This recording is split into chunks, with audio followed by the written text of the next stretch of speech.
Vancouver UFO meetup on November the 5th, 2020. Our guest is L.A. Marzulli. He was here in 2017. We met at a local chapel here in Vancouver with about 70 people. So L.A. Marzulli is an author, lecturer, and filmmaker. He's got a Christian worldview, and L.A.'s website is lamarzulli.net. He's penned 12 books, including the Nephilim trilogy, which made the CBA bestsellers list.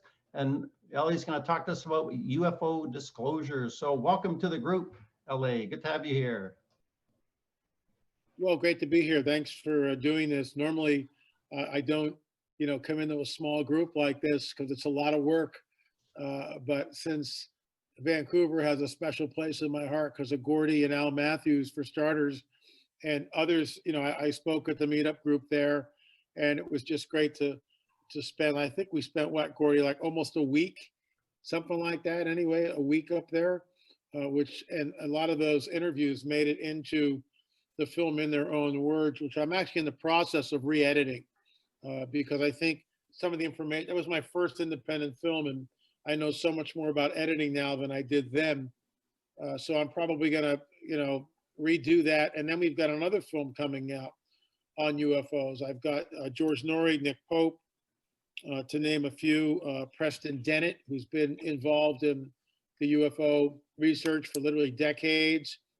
Trying to get Jacques Vallée, but he's not been responsive at all. Nick Redfern came on, and Bill Salas with his personal testimony, as well as others' personal testimonies. So, to get on track here, the bottom line is this: I've been banging this drum, like many of you, for decades, okay? And we have always been, those of us who talked about UFOs, who believe in them, any of you or us have had a sighting, that changes everything. Once you see one, unless you go the complete denial, where I didn't really see that, nope, my eyes playing tricks, I had too much coffee or whatever, right? Once you see one, it's over.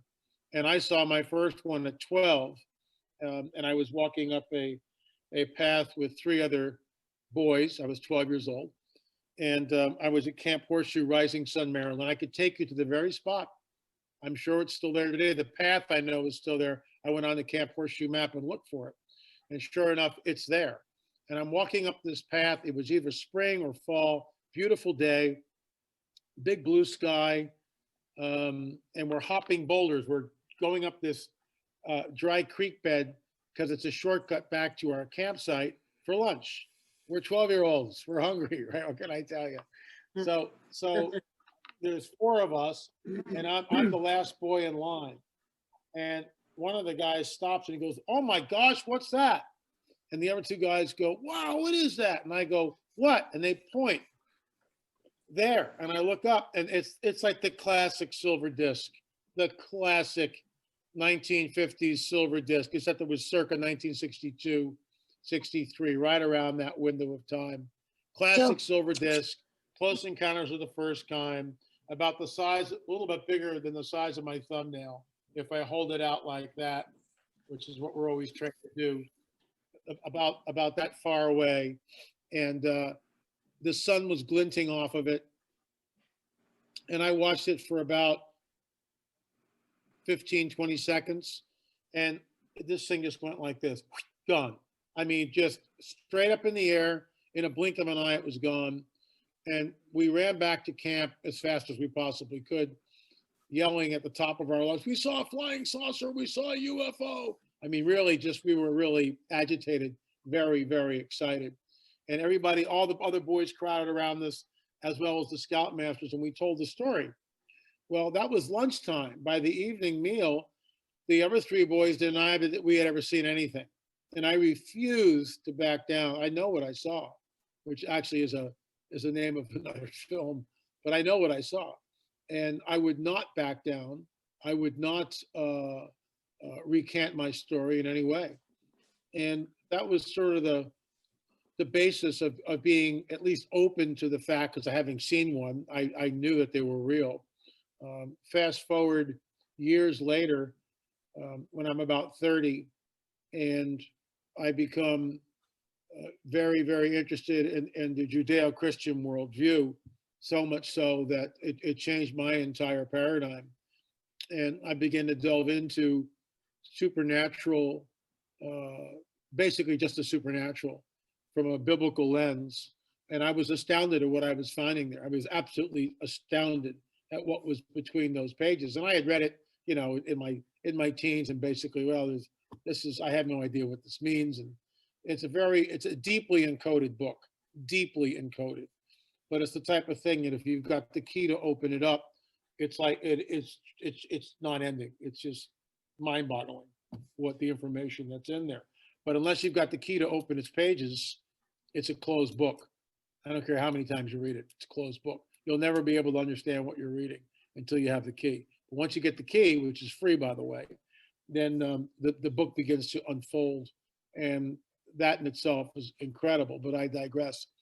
So the bottom line is, everyone sitting in this room knows about the tinfoil hat people, of which we're all of us here are definitely in that group, right? Not so much anymore. Not so much anymore. UFOs, which were once the stuff of tabloid, as I say in my website, have now become mainstream. And it has literally become mainstream. Tucker Carlson in 2017, which was the basis, shameless plug, but for this book, UFO Disclosure of a 70-year-old cover-up, it was the basis for this book. I mean, I about fell off my chair, and I know you guys know exactly what I'm talking about. 2017, December, Commander David Fravor is on Tucker Carlson. And Carlson goes, you know, this whole introduction, UFOs have always been thought of the stuff of tinfoil hat people, conspiracy theorists, and all the labels that have been put on us for decades. And then he kind of goes, maybe not so much anymore. And I'm watching this, you know, just on the edge of my seat. And there's Commander David Fravor, so it's Tucker here, Fravor in the middle, and over here is classified film. I mean, what at one time was highly classified film of a tic-tac shaped UFO hovering over the ocean. And Fravor's on the record, and he's talking about it, and he's there, and finally it comes down to the payoff. And Tucker Carlson asked him, in your opinion, what was this thing? And Fravor pauses just for a brief second, stares right at the camera, and said, whatever this was not of this world. I fell out of my chair, literally. I mean, I just was running around the house going, oh my God, I can't believe it. I can't believe it. I was blown away. I figured my phone would be ringing off the hook because, I mean, I'm known for this. I've been on countless shows, going on coast to coast next week, as a matter of fact, talking not about UFOs per se, but it's all related about our work on the enigmatic elongated Paracas skulls and why I don't think that they're human. And I will emphatically state that on the show, that in my opinion, these are not human beings. These are genetic aberrations on some level. How they got there, we don't know. We only can surmise and you know, have conjecture as to why we think they are what they are, but they're genetic anomalies. But there's too many of them to be genetic anomalies. I think, once again, I'm down a rabbit hole, but I think that these are, in fact, the remnants of the Nephilim. So getting back to Commander Fravor, that was the first rung on the disclosure ladder. That was it. And before we move on to the second rung of the disclosure ladder, what we need to understand is, who the heck calls up Tucker Carlson's producers and goes, hey, we got this unknown guy. No one's ever heard of him. He doesn't have a book. He doesn't have a DVD. He's never been on TV before. But guess what? He's going to be on your show next Friday. How does that sound? Who's got the power to do that? Who's got the power to do that? Who's got the power to get the classified footage on Tucker Carlson's show? Who picks up the phone and basically says, this is what you're going to do next Friday night? And there's a reason why they chose Tucker Carlson and not another anchor. Because Tucker Carlson's audience is conservative Judeo-Christian. That's basically what they are. They're very conservative people. So they figure, well, we'll run this up the flagpole there, and we'll see what kind of reaction that we get. No reaction. Basically flatline. Nobody cared. My phone did not blow up. I think I had one or two emails. I had one phone call. Oh, I did you see something? Yes, I saw Tucker Carlson. You're the first and only person to call. Isn't that interesting? It was basically one big collective snooze fest. I mean, and Tucker Carlson at the end of Fravor's interview looked right at the camera and said, this is far more interesting than the Russian collusion hoax. That's what he says, right? And it's like, here's the greatest story that's breaking on Fox News, and nobody cares. It's just like, oh my God. Dr. Roger Lear, the late Dr. Roger Lear used to say this in his, this is Dr. Roger Lear, that gravelly voice that he had.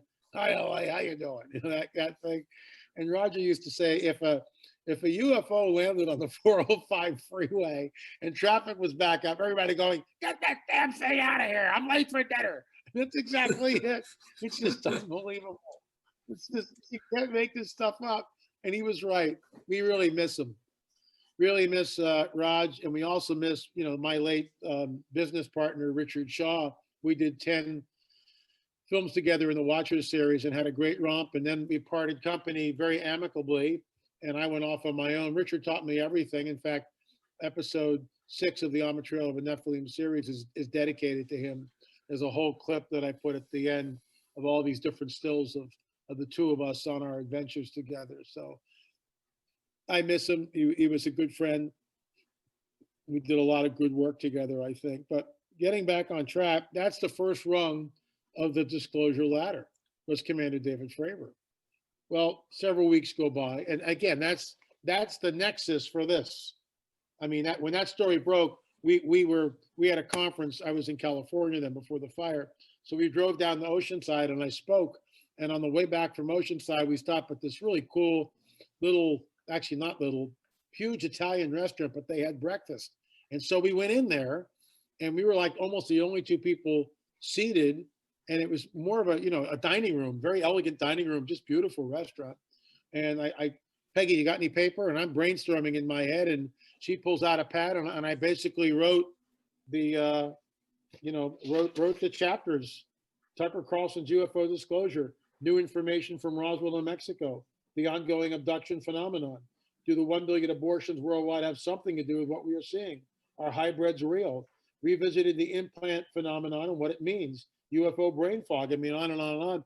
That was basically the rough draft, or the outline of the book was done over a breakfast. I think I spent about, I don't know, maybe 4 weeks, 6 weeks writing it at the most. I mean, it just, when you live with it that long and you've got so much information, it's like, well, what do I want to leave out? What do I want to say here? Some of this we've already said. Is it good to go back and regurgitate? Yeah, it is, because people haven't been, picking up that book. That might be the first book that they've ever picked up. So anyway, about a month and a half, 2 months go by after Commander David Fravor comes on, and then they've got Luis Elizondo on. Okay, and Luis is there, and Tucker asked him the $64,000 question. Does the United States have in its possession wreckage from a crashed UFO? And Elizondo hems and haws and makes this big deal about his non-disclosure agreement. It's just like laughable. Well, if you're really concerned about your non-disclosure agreement, you would just say, Tucker, I'm sorry, but I cannot confirm or deny that question. That's what you would say. No, he hems and he haws and he tap dances around, and he finally goes, well, Tucker, the short answer to that is yes. And Tucker asks the question again, and he once again makes this big deal about his non-disclosure agreement, and then says, yes. That's all I can say, Tucker, yes. Well, you've already spilled the beans. You're telling us that the United States government has in their possession hubcaps from UFOs. That's how Gary Stearman puts it, hubcaps from UFOs. It's hysterical, right? So the United States got some loose hubcaps that fell off the craft. Anyway, I thought it was humorous when Gary said that. So the first rung is Commander David Fravor. Whatever I saw was not of this world. Second rung, United States got metal from the United States. That's the second rung. This is all a managed agenda. I can't stress this enough. It's being rolled out and done very, very deliberately, methodically, and they wait. They see what the reaction is, and then they go to the next rung. So the second rung is Luis Elizondo. Well, the third rung is, once again, when Elizondo, in one of his cohorts, comes on. He was also on Glenn Beck. This is the third rung of a disclosure ladder, and he basically stated, yes, we tested the metal from the UFOs, and they have isotopes in them not found on this earth. Okay, so that should make everybody just freeze, dead in their tracks. That's the third rung. So now we have, just to recap, what I saw was not from this world. The United States government has UFO metal from crashed UFOs. We tested the metal. There are isotopes not found on this earth. And this, again, is all on Tucker Carlson. What's the reaction? Flatlined. Nobody does doodly squat. Nobody, and I mean, I had some, by the third rung on the disclosure ladder, because I was banging on it at this point, constantly talking about it. So more and more people were jumping on the bandwagon, at least in my circle, people that follow us, and they realized that something was up. So every time something would happen from that point on, I would get a flurry of emails the next day or within an hour, or people watching Tucker Carlson would go, he's going to have, somebody else talking about UFOs, LA. So that's the third rung. The fourth rung is when the United States Pentagon declared that UAPs are in fact real. We don't know what they are. And notice they changed the verbiage from UFOs because that's a dirty, we can't have that, right? So we're just going to change the name to UAPs, unidentified aerial phenomenon. And that's what they did. And once again, flatline. No one did doodly squat. People yawned, went about their business, and that was the end of it. That's the fourth rung on the disclosure ladder. Well, the fifth rung, which came up several months after that, and that's happened this year in 2020, is when, once again, the United States doubled down and basically said, we have in our possession off-world vehicles. So now we've gone from hubcaps to entire vehicles. And this, of course, and I did a whole PPS report. That's my daily show on YouTube, PPS report. It's just under LA Marzulli. But I did a whole show on that, a series of shows on that. Basically, by saying that we have off-world vehicles in our possession, that validates the work of Bob Lazar all day long. And I was always a fan of Lazar. I believed Lazar. I spoke to Lazar in the 90s when all this was coming down. And this was right around the time where he was getting involved with the whole brothel thing, which completely discredited him on so many levels. But I've watched the new film, and Lazar is Lazar. He never backs away. He never changes the story. In my opinion, he was there. He saw it, and that's it. And now the United States government has validated it. So that's number 5. 5.2 was we were hoping, we heard that they were going to maybe show pictures or film, and they didn't do that. They've stopped short of, that's number 6. When they actually, or, we don't know what 6 is, but 5.2 was once again, Commander David Fravor is on the show, Tucker Carlson. And he releases something which he could have told us 3 years prior, but he didn't. But he released it then on Tucker. And he said, you know what? When I got close to the tic-tac shaped object, it jammed my radar. That's an act of war. That is an act of war. If they jam your radar, that's an act of war. Well, the UFO jammed Commander David Fravor's radar. So what we got here is a series of ongoing disclosure. Very slowly, very methodically, very deliberate, very controlled, very orchestrated, very organized, very managed to the flippin' nines, to the nines. That's how much this thing is managed. So what's next? Well, I've been talking about this with my good friend, Gary Stearman, and we think that, and I've said this on my own show, that what's next at some point, and here's some scenarios, at some point they will roll out the film from Roswell, which will be incredibly embarrassing. Because, for like 60 years, all they've done, or 70 years, right? All they've done is like, no, Roswell, case closed, and all this other absolute hooey. It's just total nonsense. And, can you imagine if they have like some retired Pentagon Air Force guy or whatever, on Tucker Carlson, they have a duplicate of the film, and they're showing maybe not the alien bodies. They won't go there, not for number 6, although they could. Number 6, if they show a film, they'll show the debris field with the saucer, and that would be huge. If they actually show something like that from Roswell, and they admit that it's been a 70 year cover up, then that would really be incredible, really be incredible. So that's what's going on. In the meantime, even today, I got a clip from photographs allegedly taken in Brazil, and I looked at them and I showed them on the show, and I just said, look, there's no way to tell from this. It's so easy to Photoshop. This one, to me, at the bottom, it was all different shots of the same craft, which was an orb, a circle that had 3 lights on the bottom of it. One of them looked pretty convincing because the orb was here and it was shining light in the sky below it, just a little bit. That could have, that kind of piqued my interest. One of them looked like they'd just been stuck there in Photoshop, in post-production. Hard to say. So I weighed in on it, and I just said, look, I don't know what we're looking at here. I would need to see the original photograph to even make any type of, a real educated weigh-in on what we were looking at.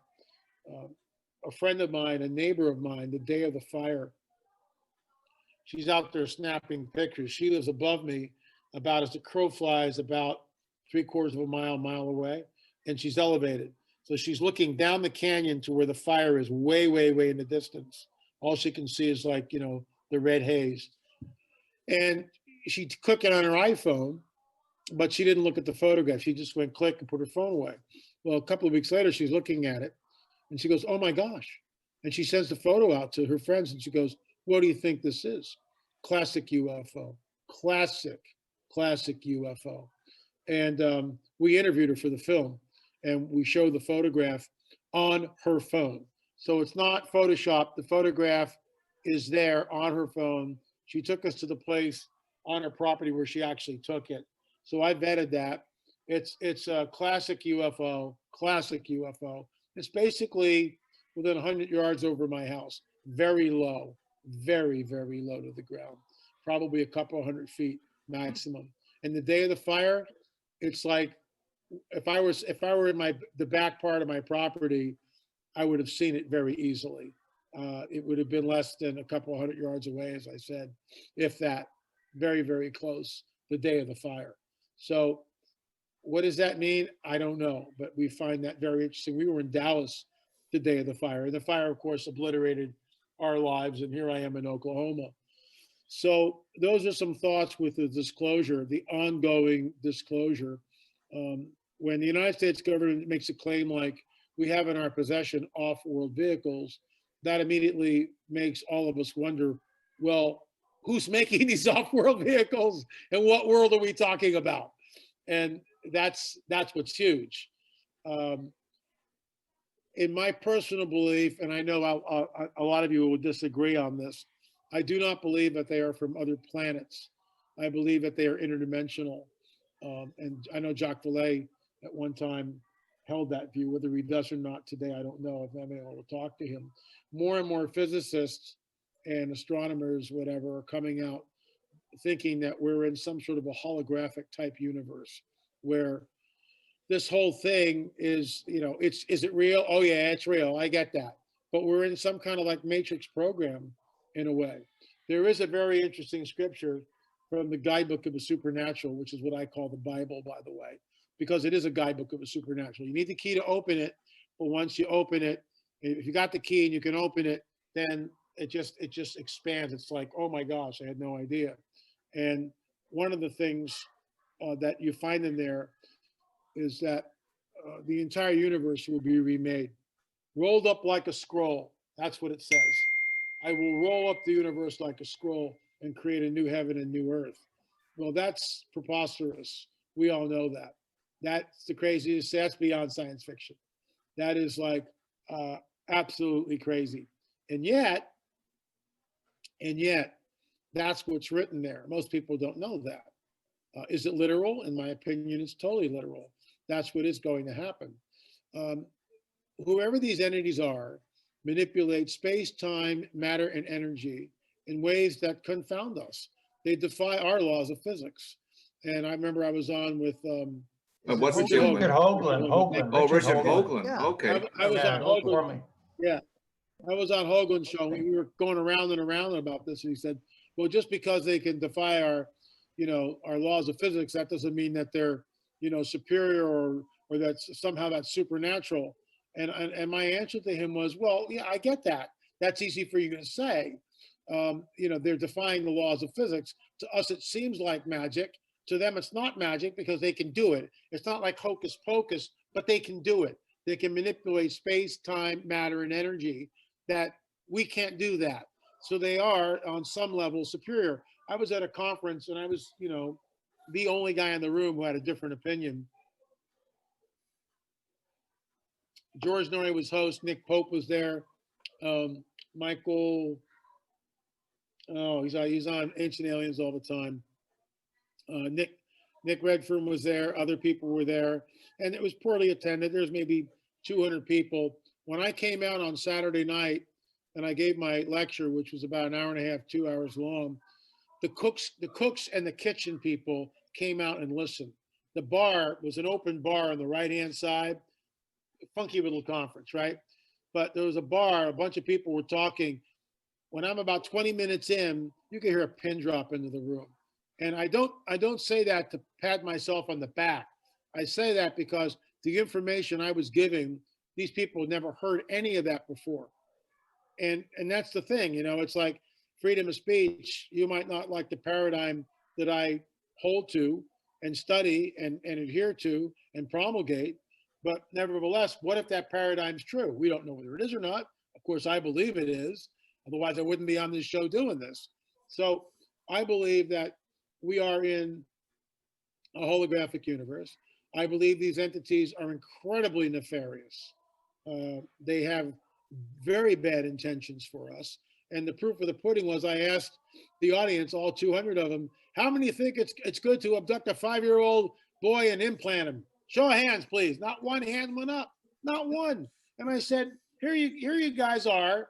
You're sitting here at a UFO conference, and I just busted you. Not one of you think it's a good thing to abduct a 5-year-old boy against his parents' wishes and implant him. None of you think that's a good thing. Why is that? Why is that? See, if everything is relative and there are no absolutes, then, that's a good thing. I get that.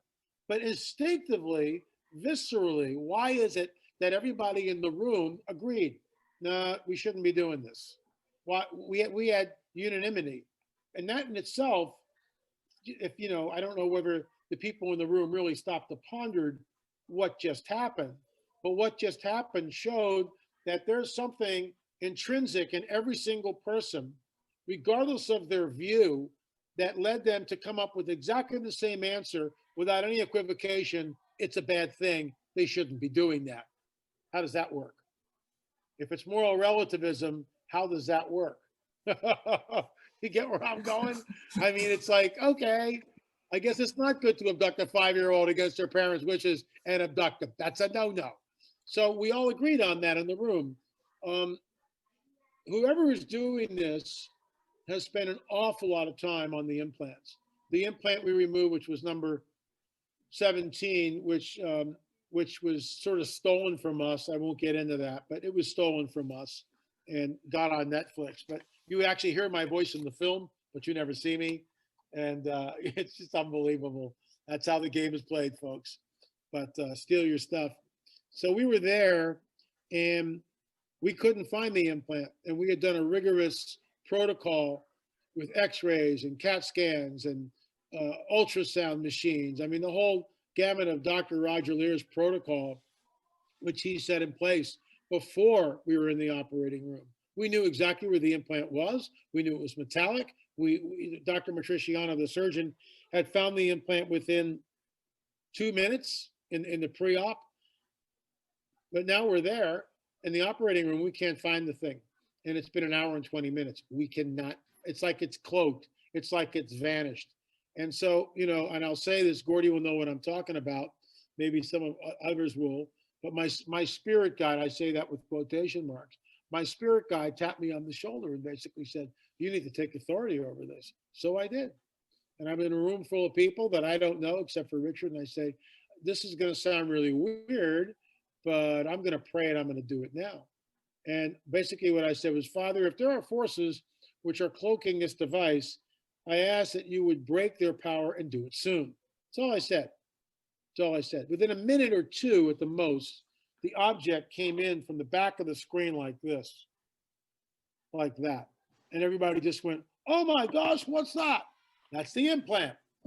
And then we show in the film, step by step by step, its removal. So these are real. And someone had switched it off, number one, but someone also had cloaked it, number two. They knew what we were up to. And this is what's chilling. They knew what we were up to, and they were trying to prevent it. That object was cloaked for an hour and 20 minutes. And when we finally found it, Dr. Matriciana is going like this with the ultrasound wand and looking at it. It's like putting it back on the patient, picking it up again, tapping it, looking at it, trying to see if there's something wrong. Nothing wrong with the wand. Something else was at play here. And I remember going up to Roger the following Monday. This was on a Saturday in the operation theater. And I said to Roger, I hope you realize what happened in that operating room. And he looked at me, his eyes got really big, and he said, LA, I now believe it is a supernatural dynamic to the UFO phenomena. And I'm going to tell Whitley Strieber about that. Several months later, Roger was dead, massive heart attack. Whether or not he told Whitley, I don't know. Whitley was at the funeral. We never got to speak to him. So I don't know. But those are some thoughts regarding disclosure, regarding the implant stuff. I think COVID-19, we've never had anything like this in the history of the world, where the entire planet goes into this, blinders on. Everybody left turn now. And everybody just goes dink like this. It was unbelievable, an unprecedented moment in human history. And I'm not going to get into it with what I think about COVID. That doesn't really matter. I'll just say this. I think it's one of the biggest scams. Is it real? Yeah, it's real. I get it, but it's a scam. It's a scamdemic, but I digress. But that's a warm up to where it's going to go when they show up. You think this thing changed the planet? And I'm talking about a mile wide craft. The mile wide craft shows up anywhere. And, people, LA, a mile wide, that's impossible. Blah, blah, blah, blah. I've talked to pilots who have seen mile wide craft. Don't tell me they're not out there. I've been doing this forever. I know they're real, burgeoning and not going away. And at some point, there will be full disclosure. And when that happens, this planet as we know it will be like COVID. The whole planet will just go ching. It's a paradigm shift, a global paradigm shift, unlike anything. You think COVID was weird? Wait till this thing happens. Unlike anything any of us have ever experienced. It will shake the very fabric of societies everywhere. It will shake all religions down to their core. Many of them will just completely dissolve. It will cause a massive falling away from the so-called church. It will. People will just abandon their belief system and they will believe what these entities tell them. That's what they will believe it. They will believe this is the truth. They'll also, these entities that will come, they'll have two things. One thing will be some sort of an implant, which when you take it, will prolong your lifespan. 500 years disease free. The second thing that they'll give us will be some sort of a free energy that pilots the craft. So we're looking at a mega lever, something that changes the entire planet, which has never happened before. You look at things like history is like a flat line, okay, till you get to the Gutenberg printing press, right? And then it's like, ding, everything changes. Gutenberg figures out a way to print this stuff. Now the common man can read, which until that happened, you had a bunch of scribes sitting in a stinking scriptorium. Only the elite and the very wealthy had books. And if you had like 20 books in a library, you were considered like, that was just extravagant. All my books burned in the fire. Probably, I don't know, between 1,500 and 2,000 books. And I can never really duplicate that library again. And I'm certainly not going to start trying now. I turned 70 this year. So there's no way I'm going to, go out. People have been sending me a lot of stuff. I did go to a used bookstore and I did buy some of my old friends just to have um, on the shelf. And now I probably have a couple of hundred sitting here. But here's the deal. Until Gutenberg, it's flatlined, okay? And the printing press comes up and it changes everything. Well, you could go from Gutenberg up to the present day. Certainly, Nagasaki and Hiroshima were two events which changed the entire global consciousness because they realized we had weapons of mass destruction and you could obliterate hundreds of thousands of people at the touch of a button, unprecedented. Or is it? Look at, I can never pronounce the name of the place in India that appears to have a nuclear weapon thousands of years ago. I just can never remember it. I'm sorry. It's like right there. It just won't. Anyway, that's what happens when you get 70, I guess. But they were turned everything like glass, and something happened there, and it shows that it's that it looked like some sort of a nuclear event happened. So when they show up, and they will show up at some point, that's the mega lever that will change life as we know it on this planet completely, and in ways that we're not ready for. It may usher in some very draconian measures that most fair-minded people will not just go goose stepping into this, new age deal. So, in my opinion, there's a very nefarious game going on here, or the nefarious agenda. Really, game is the wrong word. A very nefarious agenda. It's been written about extensively in the Guidebook of the Supernatural, which talks about this stuff. The Bible speaks of it with great precision, and through the prophetic words written thousands of years ago, the stage is set, absolutely set for this to happen. Just think of this one thing, which is really interesting, that there's a 2,000-year-old scripture which says that you will not be able to buy, sell, or trade in those days unless you have this mark, okay? That's written almost 2,000 years ago. So how is it possible, if you go back 200 years ago, just 200 years ago, and I would read that out of the Guidebook of the Supernatural, you'd sit there and you'd go, well, that'll never happen. I mean, that's just preposterous. How can you put a mark on someone so that they can either buy, sell, or trade, or not buy, sell, or trade? I mean, that's not going to happen. I mean, that's impossible, right? So here we are, and we all know that we're living in a window of time where I can take this little goofy piece of plastic with a chip in it, and I can go to any ATM machine on the planet. I can stick that in, and out will come currency, so I can spend it, right? And it's just unbelievable. So the technology, because the chip is in the card now, pretty soon it will be in the back of the hand or in the forehead, just like the Guidebook of the Supernatural tells us. So that's written 2,000 years ago. There's other scriptures that say men will faint from fear from what is coming upon the earth, that even the elect would be deceived if that were possible, that the dragon will come with all signs and lying wonders. That's just a few of them, written thousands of years before us. And, why it might seem vague, something is coming. Something is coming. We all know that. Something is coming. And the question is, what are we looking at? And what's manifesting in the skies with this endless cat and mouse game that we see? Endless cat and mouse game. I mean, even with Brentwater, right? It's still this cat and mouse game. It's just, we've got, off-world vehicles in our possession. Well, there's the quid pro quo that Bob Lazar was talking about, where we gave them access to our population, allegedly, and they gave us some of the scout ships, like Bob Lazar likes to talk about them, which came from either, Eisenhower, Truman, whatever. I mean, that's where it came from. So it's unbelievable to think about that we're in a window of time where full disclosure could happen. And it could happen any day. I mean, that's the thing. Tucker Carlson's rolling it out. And Tucker, remember, his producer, he's reading off a teleprompter. His guest may or not, it might be remote feed, it might be in the studio. It doesn't matter.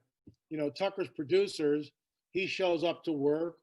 They're brainstorming always. What about this guest? What about this guest? He's talking about current political things, you know, events. He has to.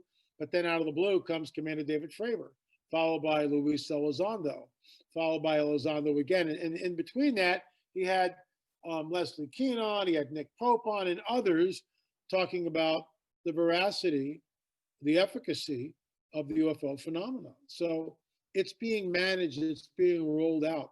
And it could, the whole thing could break open. And when it does, I'm telling you, life as we know it changed dramatically under COVID. If they show up, life as we know it will come to a grinding halt. And this whole thing will be rethought. It will, life as we know it, when they show up, the life that you know and I know now will never be the same. We're not going to go back to that. Just like Dr. Fiasco, my name for Dr. Fauci here, because this guy's been wrong on everything all throughout the pandemic, the scamdemic. So Dr. Fiasco, you know, was to put the kibosh on everything and ground our economy, which was a juggernaut, to basically to a standstill. Everything changed. And as Fauci said, you know, we might not go back to normal for the next till 2021. Now they just keep pushing the goalposts further and further back. So we see everybody wearing these goofy masks and social distance. Meanwhile, we don't know the efficacy of the masks. You can't get a straight answer. On some of the boxes, these masks that you're paying for will not prevent COVID-19. Spread of COVID, it says it right on the box, will not prevent COVID-19. So I say all that to just warn us that when this thing happens, it's not something out of a Spielberg movie where we all, you know, look serene and happy as the UFO carries Richard Dreyfuss to parts unknown. I mean, that's just, you know, with the celestial music in the background and the feel good stuff of like E.T. on his goofy bicycle and all this crap. It's not that at all, in my opinion. It's something far more nefarious. And what it will do, it will usher in a global government. And that global government will be, in my opinion, extremely draconian. And we're already seeing that. I mean, and maybe some of this is a dry rehearsal, you know, or dress rehearsal, I should say, for the real thing. To see what people will do. Well, in Europe, everybody just laid down, and mostly in America, same thing. Up in your neck of the woods, up in Canada, wear that mask. You know, no one's questioning it. In states like Michigan, with the goofy governor up there, I mean, this woman got to go. And many people in the United States just wear their mask, social distance, and they'll get angry if you even bring up the fact that, you know, why are we doing this? What's going on here? It's like, has there any scientific study on the efficacy of the face mask? Where we've got Fauci saying in February that the face mask won't do us any good, but now, you know, everybody has to wear a face mask. So the goalposts change, the dialogue, the narrative changes, and with no end in sight. So I basically say all that to get back to full disclosure. I don't think it's a benevolent, wonderful thing. I think it's going to, although at first it might appear that way. At first, because they're going to, you know, they're going to try to lull us in on some level, but then it's going to get really weird. I think really weird.